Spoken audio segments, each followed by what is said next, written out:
Look, let the business dictate the loyalty. Bottom line.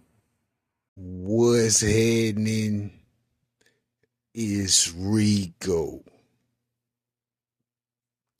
Salute to the business committee. Hit that like button, hit that subscribe button.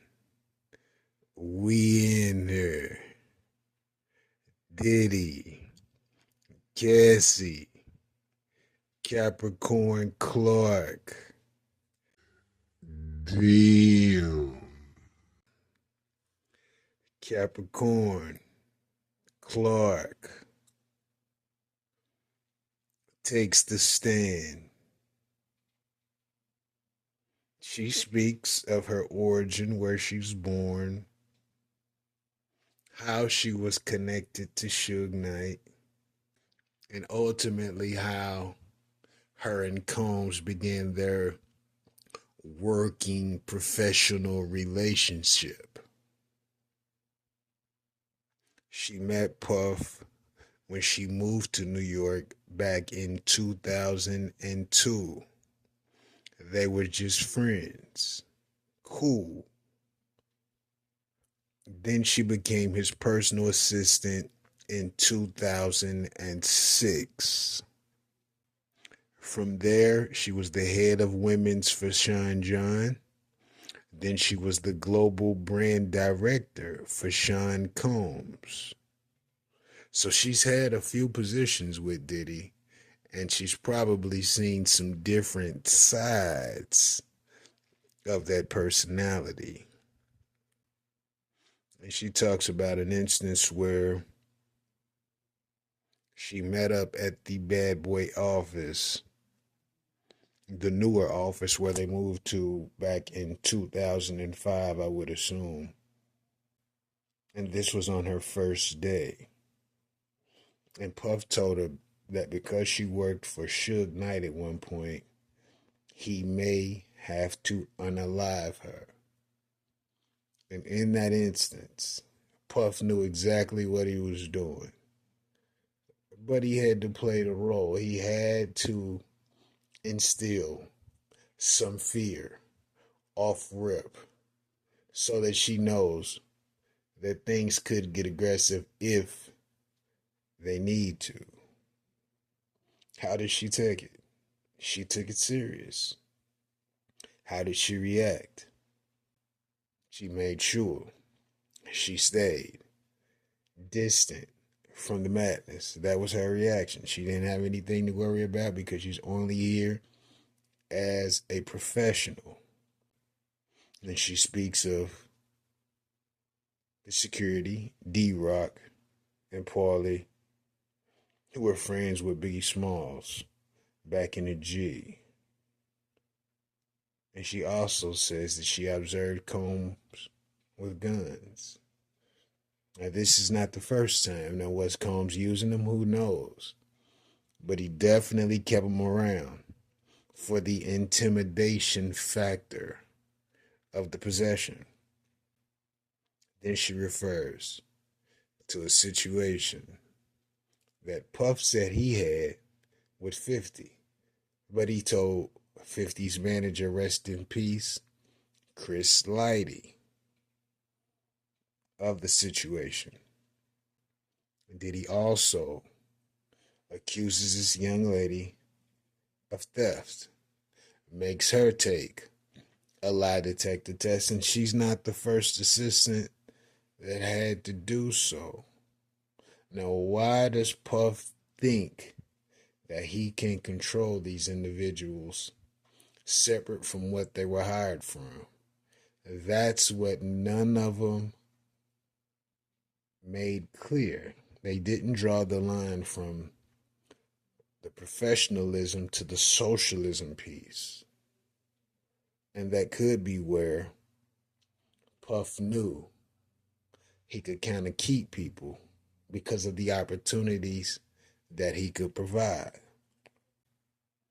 Threatened this woman, told her he could throw her in the East River if she was lying about the theft.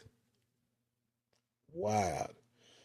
Why is Puff only threatening the women, though? That's the crazy thing. He threatened to blackmail the men. Well, he only threatened to blackmail the one assistant, I believe. You never heard about Puff making threats to the security, D-Rock.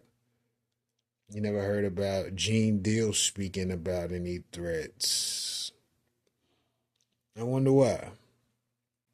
Then Capricorn speaks of the Cassie and Kid Cudi situation.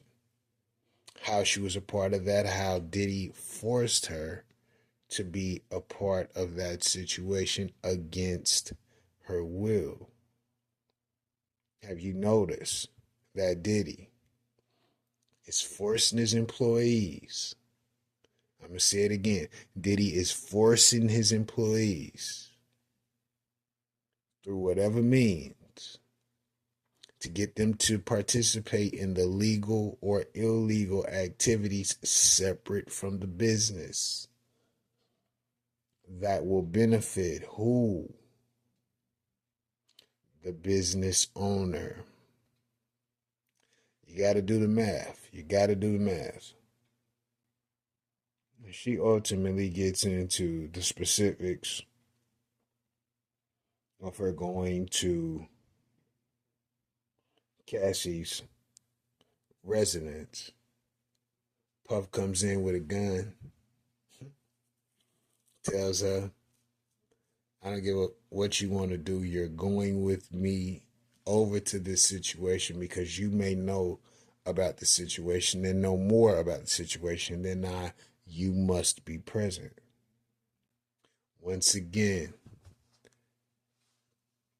at the end of the Kid Cudi situation, once the car's blown up, Diddy uses his employees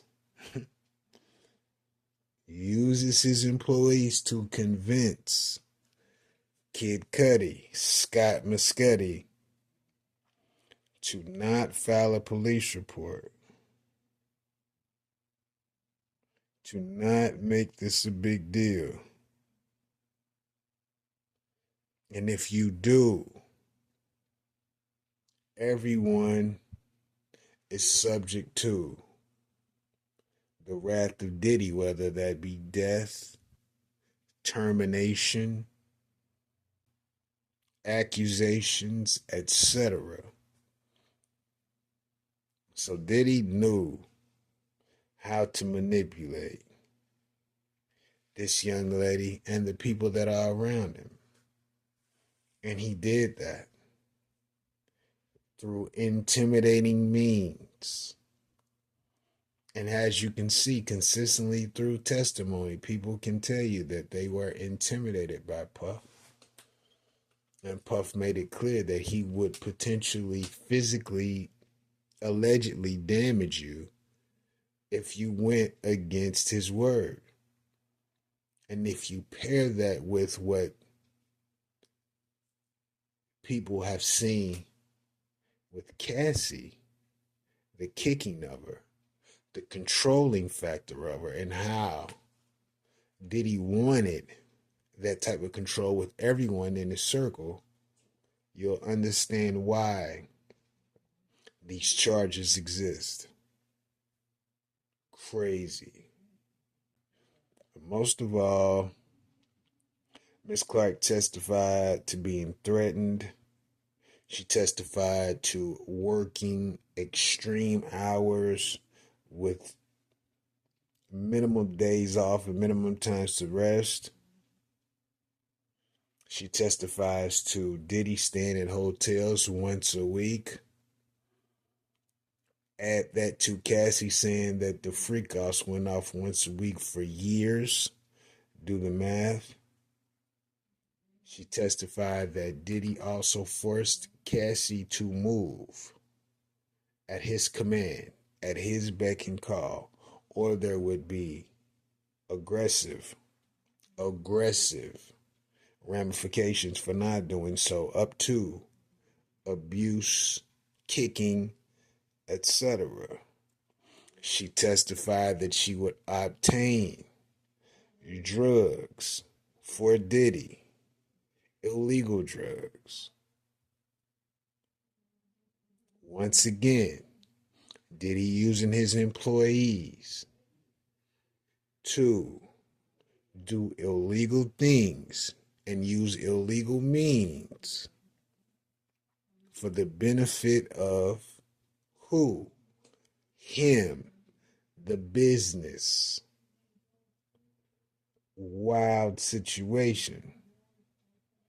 She got emotional, and you know those emotions will pull at the strings of the jury. She got emotional while testifying that Diddy had also abused her.